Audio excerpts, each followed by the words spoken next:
It was worth a shot, Kara says, and goes back to rebuilding the winch that's been sticking. We're supposed to leave on Sunday morning, the day after my birthday, and we'll be gone for 7 whole weeks. 7 weeks without seeing Andrew. When he got kicked off the crew a couple of weeks ago, it seemed like a nightmare.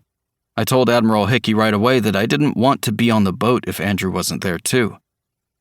That's when Andrew freaked out. He spoke for me and told Hickey I was staying on the crew, even though I didn't want to. That night, we had a big blow-up. He was pissed at me because I was so willing to give up on the boat mission. I was pissed at him for minimizing my fears of being separated from him. After that, we got quiet, and the quiet, something I used to enjoy, has now grown into awkward stiltedness. So at first I was scared about being away from him, but the closer we get to the day, the more I think the separation might be a good thing for us. I hope it might be a good thing for us, that the absence truly will make our hearts grow fonder, or at least make his grow fonder, because he's the one who snapped at me, the one who didn't talk to me for a whole day and has been staying late with the kids to avoid me.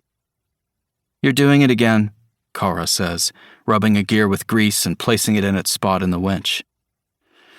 I'm just tired, I tell her. Didn't sleep well last night. It's not a lie. I haven't been sleeping well any night for the last week and a half.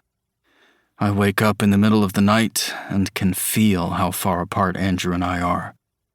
He used to yell at me playfully.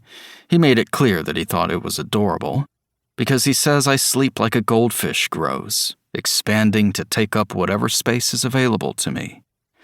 So each morning I would wake up half on my side of the bed, half on his, with him pressed up against me. I'm looking forward to the winter when your furnace body will be helpful instead of making me sweaty and gross, he said. I told him to just push me back to my side, but he refused, giving me a devilish grin. I like your furnace body making me sweaty. But every time I've woken up these past few weeks, he's been hugging his edge of the bed as if he's trying not to touch me. He says he isn't mad at me, and he was just upset in the moment that he was kicked off the boat and that I would give up on the trip north to bring back Amy's mom. But the crew can do that without me, and I don't understand why staying here with him would be such an issue. So I didn't press any further, but it still doesn't feel like we've gone back to normal. Across from me, Kara lets out an annoyed breath through her nose. She opens her mouth to say something, but the radio crackles, and finally, Blanca's voice comes through the speaker. My heart leaps and I stand, reaching over to turn up the volume. I'm happy for the distraction, and Kara seems to welcome it too, giving me a wan smile. But then the smile drops. Blanca is speaking quickly, her voice fast and higher than it's ever been. It's not her usual, almost sensual radio DJ voice. It's panicked. At least it sounds that way in between waves of static. Maybe it's excitement. For all we know, she could be announcing a new guest who's in the studio with her. I turn to Kara, who crouches near the speaker, listening intently. Do you know what she's saying? Kara doesn't speak Spanish, but she can understand some.